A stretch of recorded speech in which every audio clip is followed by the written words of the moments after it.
Hi everyone. I'm sure, like a lot of you, I'm still shaking from watching those films together. It was quite a moving and heavy session.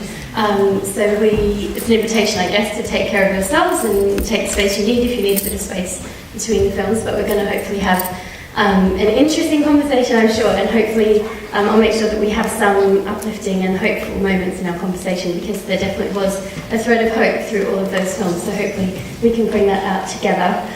So my name is Camille. I'm going to invite the panellists to introduce ourselves in a way that we introduce ourselves in the Pacific Islands, which is a place where I spent some time in my life. Which is where we introduce ourselves with our ancestors as well, and I think we need them actually right now. So I'm going to ask you to introduce yourselves in that way, and also to tell us a little bit about your experience, whether that's in relation to one of the films, whether that's in relation to the subject of this afternoon, which is violence against women and girls. So my name is Camille Kumar. I am of Indian origin. My ancestors have lived in Fiji Islands, in Australia, and in different parts of India before that. And I need them with me right now. And I've worked in this field of violence against women and girls for about 15 years, in different countries, in different contexts. Right now I work at a place called Women and Girls Network, which is a rape crisis centre and women's service in West London. Hello everyone, my name is Dorett Jones. I work at IMCAN, an organisation that works with violence against black and minority ethnic women and girls. My ancestors, from what I know, because the legacy of colonisation means that I don't know all my ancestors, but my family is from Guyana in South America, and I'm making assumptions about the journey over the Atlantic Ocean from Africa and other parts of the global south. So what I know of is that my family is from Guyana. What else did you want? I'm the director of the film. The last film you saw, Nothing About Us Without Us. And I'm also part of the London Feminist Film Festival programme. So I work with all these amazing women that you see dotted around, as well as Mariana as well, and Marta and all the other volunteers in making this festival the way, what you've enjoyed this weekend, really. And your experience. Okay. So I've worked in the violence against women and girls sector for probably about 2 decades, and it's been a real journey. I work specifically with violence against black and minority ethnic women. It's very important at this moment when we're facing so many cuts and the climate at the moment. So it's really important, but I think we'll talk a bit more about that as we go on, and I'll let others speak. Thank you. Okay, right. Hi, good afternoon, everybody. My name is Zlakha Ahmed, and I'm the manager at Apna, the third film that you saw. In terms of my heritage, I am actually British born, but my parents are from Pakistan, and 71 years ago they would have been from India, and I don't know where in India we would have been from. In terms of, I was privileged to set up the organisation that I've run now for the last 16 years, 25 years ago. We're a violence against women organisation. We're proud members of the IMCAN network, and just amazing support that we get. We have the privilege of having worked with these brilliant women sitting to my right. In terms of the films, I found that the first one really, really powerful, because a lot of the issues they raised are issues that happen within communities, and it sort of links in to our work that we do.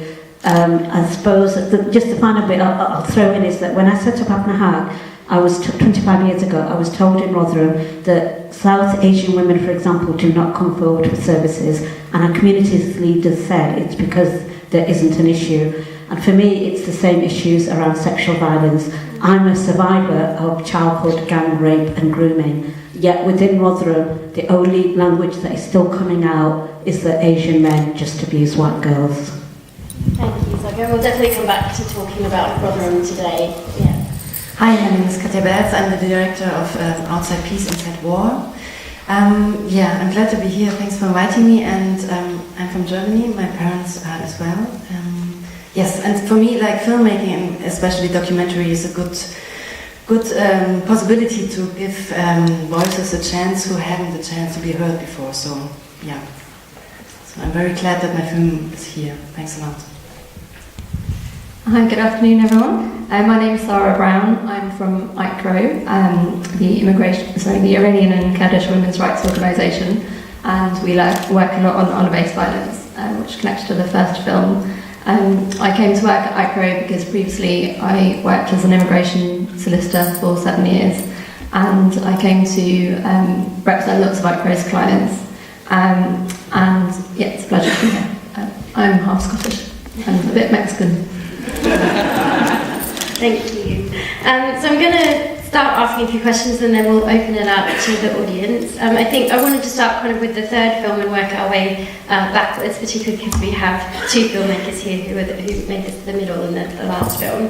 So I'm going to start with you, Dorett Jones. Can you tell us a little bit about what made you decide to make the film and just a little bit about the process of making the film? So, like I said before, what we're seeing across the UK is cuts to vital services like Apna, and the role of IMCAN is to be the voice for services across the UK, frontline services. And because at that time, the cuts were really vicious and it was happening consistently and disproportionately to black women's services, vital services. So, as Rotherham, and I'm sure Zlakha can talk a bit more about that, as Rotherham got their funding taken away, which was another organisation after so many, and in the film Marai, our chief executive, talks about Roshni in Nottingham, which also had their funding taken away. So it was just another one.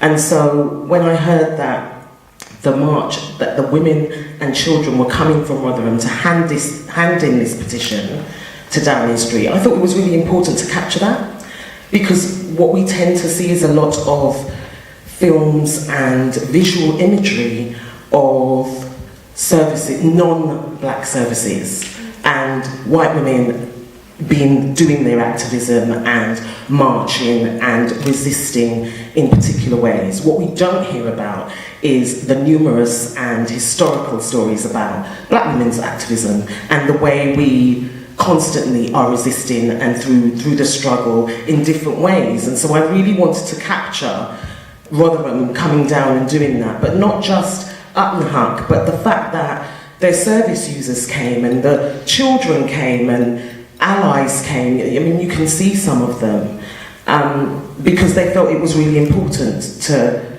make that noise, to make a stand and make a difference. And so I borrowed my partner's camcorder and I said to her, let me just quickly borrow it, because I just want to capture some moments. At that point, I had no intention of making a film.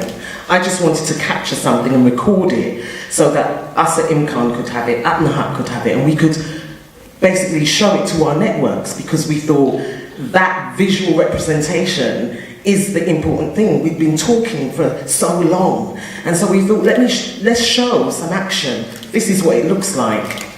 And then through the editing process, which took quite a while, I thought actually we should actually show this. And here we are. I've shown the film in Glasgow at the Glitch Film Festival, and this is the second screening. This is its London premiere.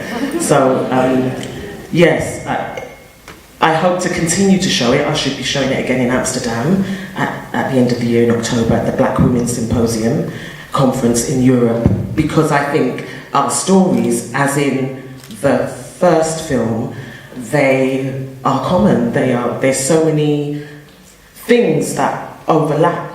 So our stories are so similar, even though we may be geographically located in different places. And I'm sure we're going to talk a bit more about that and what that means. But like it said on the film, if you take services away, then you're taking those vital choices out of black women's hands. Black women will die. And so it was important for me to make it, I guess, to make it into a film. Absolutely, thank you, and thank you for making the film, because it really captures something about the energy and the spirit of that day. I was lucky enough to be there, and it was an incredible day. I guess to ask you, Zlakha, what's happened? I'm sure people want to know what's happened since for Apna. Where are you now? And I guess reflecting on, as you already mentioned, Rotherham is back in the papers again now this week, and just wanting to hear your reflections, particularly, I guess, in reference to that kind of shame element that's gone throughout all three films and that we keep coming back to, and that's been a big part of discussions this week. So yeah, some forward reflections. Okay, so just in terms of we, as an organisation, we got 3 years of lottery funding in January. So in terms of our funding,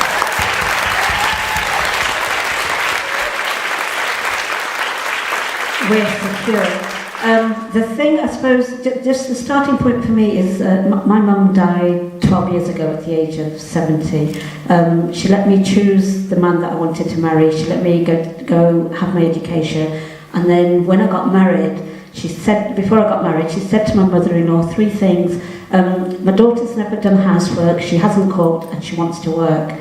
So once I got married, and my mum-in-law was trying to say, your daughter isn't doing those things, Mum said, I'm not having it. So for me, as a young woman, older woman, I suppose I had a role model in my mum, but she didn't speak any English, and I know how women are viewed. So in terms of the work that we do at Apna, when a woman walks through the door, it's not about her level of English, it's about her humanity, and it's about her being a woman. And so just to bring that, initially when our funding had been given to a white gender sister organisation, I'd been doing this work for 16 years, had been paid a good salary, so I honestly thought, this is the end of the road, we're going to have to close down.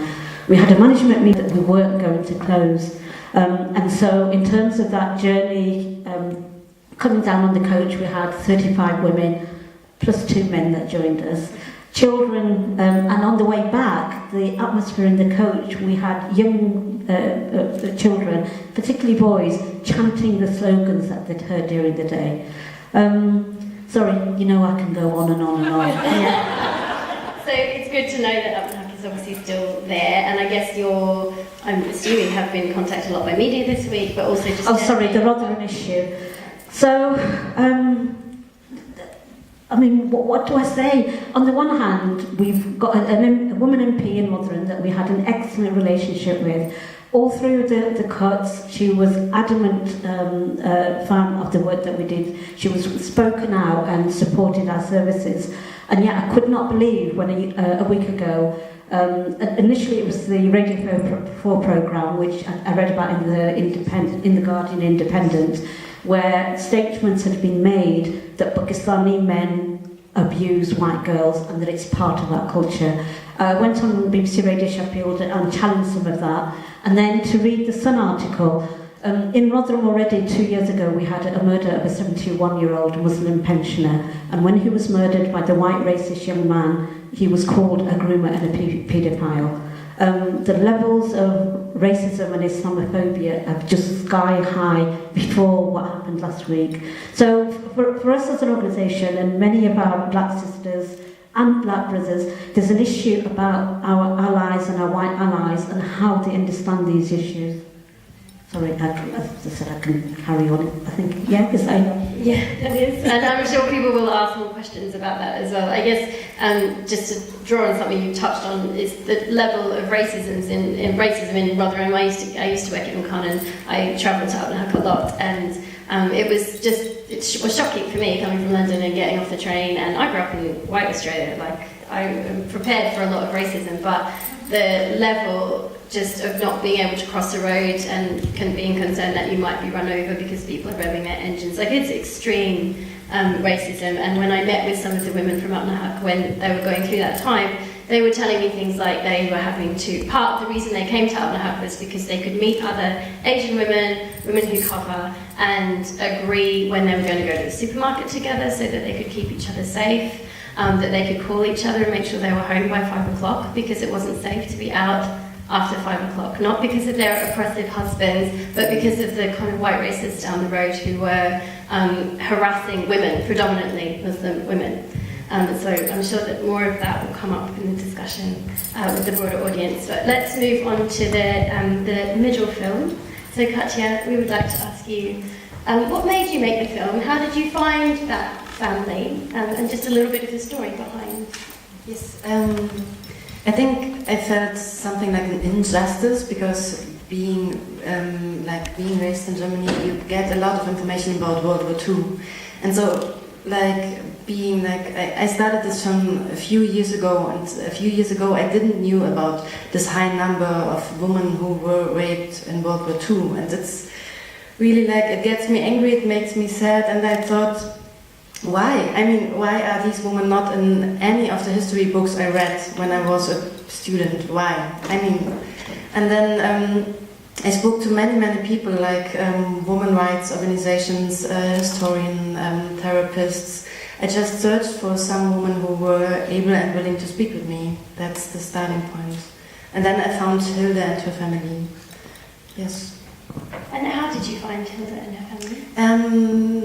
I think there was a book out, a book about her son, because the son has troubles in the GDR, so there was a writer who wrote about him.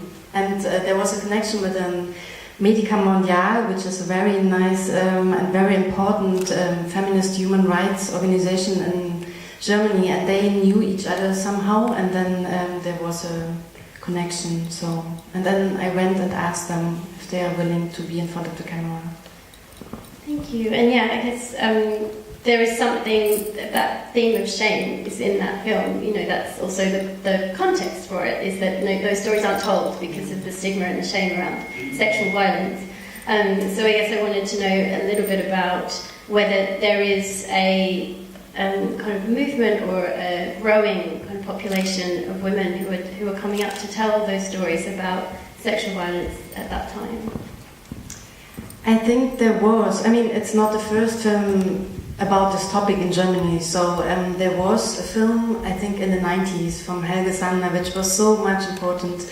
And so there were women speaking about that, but it's not a majority, and it's not enough women speaking about it. And also I have a feeling because these women getting older and older, and then we lost, or we will leave, we will lost all these voices. So it's now. So, and I think there are so many women who haven't spoken out about that. So I think time is running out a bit to ask them, because also it's not so much in my film, but I think there are so many troubles which are given from generation to generation. So we haven't spoken enough about that. So even though now Hilda speaks about that, what is in her son, what is in her daughter, and so on. So yeah. Absolutely. And has Hilda and the family seen the film, and what was their response? They have seen it and they really liked it. That's the feedback. So yeah. And Hilda was very sweet because she was, it's enough, don't take any more pictures, and it's again and again that I have to explain that I was filming, so it was really nice to be in contact with her. So much photographs, right? Yeah. Thank you. And I'm sure there'll be questions again. Sarah, I wanted to ask you about the first film and any reflections, given your work and the context of your work and the context here, what your reflections were. Yeah, lots of the cases in the film were very familiar. In fact, they're cases that we are dealing with. ICRO opened the first specialist refuge for Middle Eastern and North African women with a real focus on so-called honour-based violence in 2015. Also, just want to say that we are also constantly fighting against the cuts, and a big problem for us coming is Brexit, because 40% of our funding is European. So I think there's going to be another wave of real challenge for all of us. Something I just wanted to say about the film, which is really came out for me and as a mantra for ICRO, and it's really the reason that ICRO was founded by Diana Nami. Is I think we really need to be clear that culture must never be a justification for violence, and that's the thing that we really need to get to. So ICRO, we do fight for a specific understanding of so-called honour-based violence, because we know that we need to understand different forms of violence in order to be able to challenge them and stop them. But we also must never ever justify any violence at all. There is no justification. For me, that was the kind of key point of that film and all of the work that we do. That's the thing that we really need to get to. And also that there's no justification to not tackle violence. So when ICRA was founded, it was because Diana Nami, she came to the UK as a refugee. She's Kurdish Iranian, and she was given an interpreter to help register her child in school. And basically she found out that her interpreter had been taken on pretence of a holiday to Iraq and had been murdered. And Diana found out everything she could, and she then reported it to the police here. And she was told, oh, we can't get involved in this because this is your culture. So the police were using that as an excuse to not act, and that's still a challenge for us every day. So I think this film was really, really important in showing that it's a problem for us globally. Absolutely. Did I? Thanks.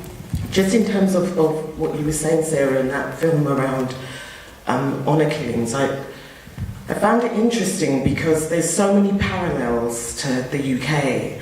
And what I also thought was really great was that, I can't remember her name, the woman who ran the organisation with the helpline.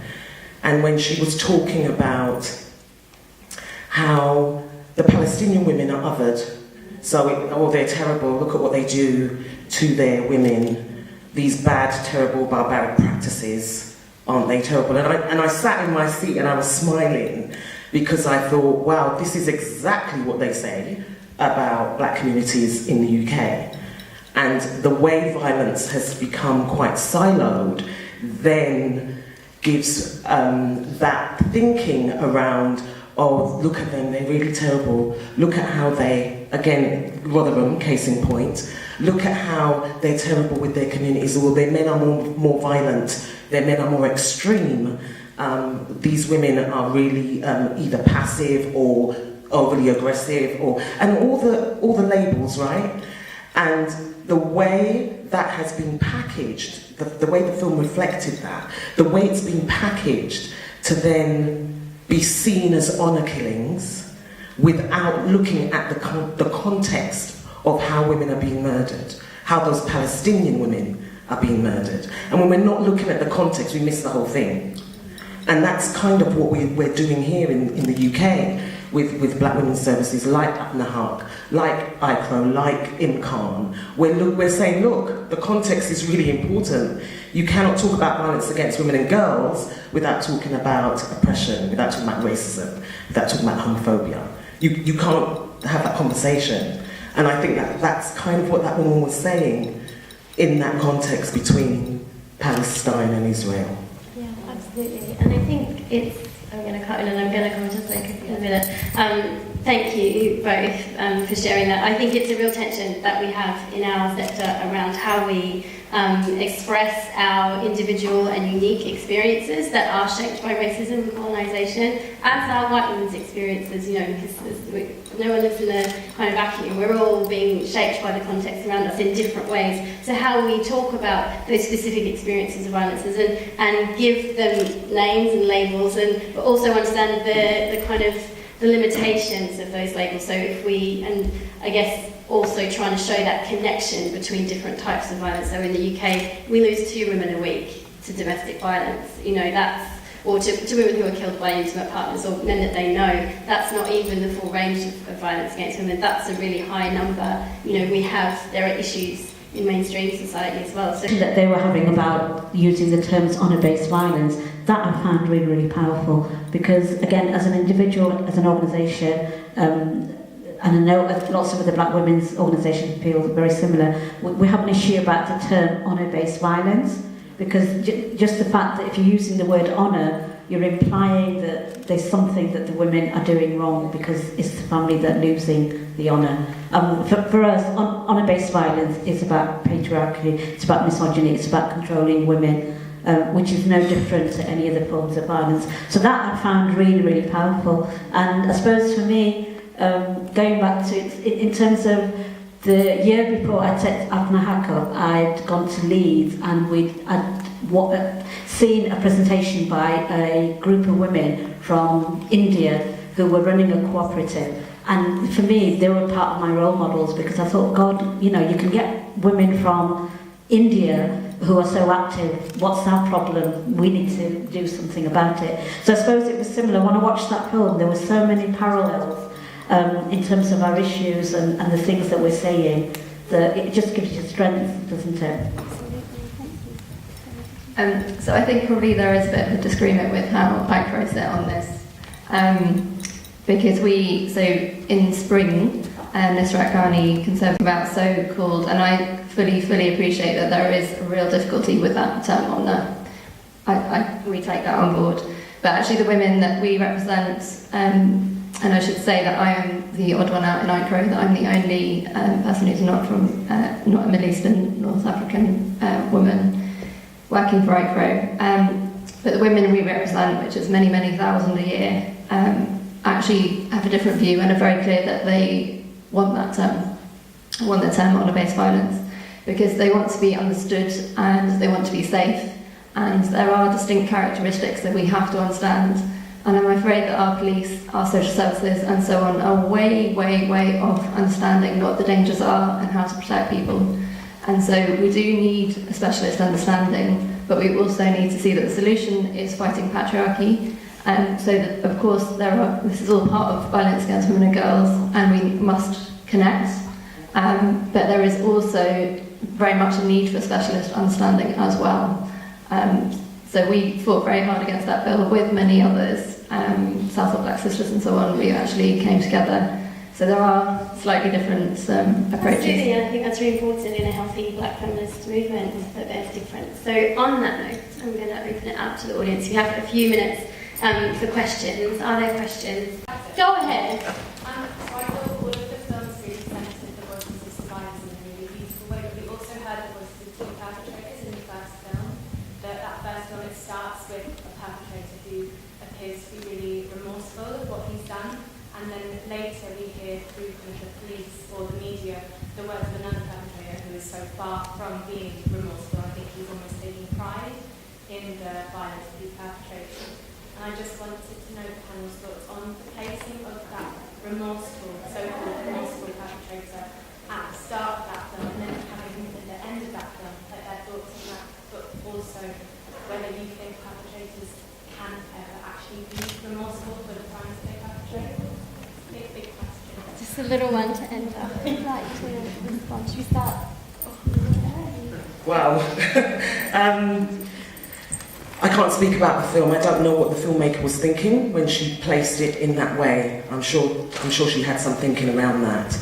I don't think I would be in this work if I didn't think perpetrators can change. I'd be like, well, why am I fighting for a different world? Why am I fighting to see the end of violence against women and girls? So personally, I do think perpetrators can change, but that takes for them to be responsible and know what they're doing, know their patriarchy, know their entitlement, their privilege, and how they're exacting that. I mean, I could go on about perpetrator programs, etc., etc. I'm not sure about how it was placed in the film, like I said, but I think the problem is when we have the debate, we end up talking about men, and that really gets on my nerves. And that's nothing to say about your question, but it's the way patriarchy shows up, right? We end up talking about either the perpetrators or whether they can change, or well, it happens to men too, right? And I think it's really important that those two films showed two distinct things. They showed women resisting, they showed women organising, and women making a stand. And I think that's the only thing we can continue to do, and ask those men to be our allies. But you can only be our ally if you deal with yourself. If you deal with your shitty patriarchy, if you deal with your privilege, if you deal with your sense of entitlement every minute of every single day. Now that takes something. Most people don't want to let go of their privilege. Do you know what I mean? So, yeah, I think pass that on, but yeah, I hope I've answered your question. Okay, so I'm going to answer this one slightly differently in that I wonder if the context of the film, remember the film is made by Palestinian women living in Israel against the context of racism, and I wonder if that's why they'd place the perpetrator. If I just say to you that up until the J report was launched, I had never ever in a public arena defended men, but when my community as a whole was attacked to be paedophiles and groomers, I've had to speak out. So I suppose I'm just throwing that out there. That's important, yeah. I'm not sure about the placing of it either. I think we have to have some hope. I think, as you were saying, that there can be change. We need to focus on next generation and changing attitudes and challenging patriarchy. So perhaps that gives us some hope. I'm not sure about it being placed at the start. Certainly, a lot of the cases that we're working on, there often is no remorse. There might be, people might say that there is remorse to try and get a more lenient sentence and so on, but often there isn't. One example in the case of Hesha Yunus, who was murdered here in the UK, when her father was asked by a psychiatrist years later, he said, I would do it again. In Banaz's case, two of the perpetrators who had raped and murdered her fled to Iraq, to Kurdistan. They were bragging in cafes, they were proud of what they had done. So there's a lot of work to challenge those attitudes. You sent it about this. So it's more you working with a woman all the time. So I think for me I don't know, it's difficult that I wouldn't put him on this.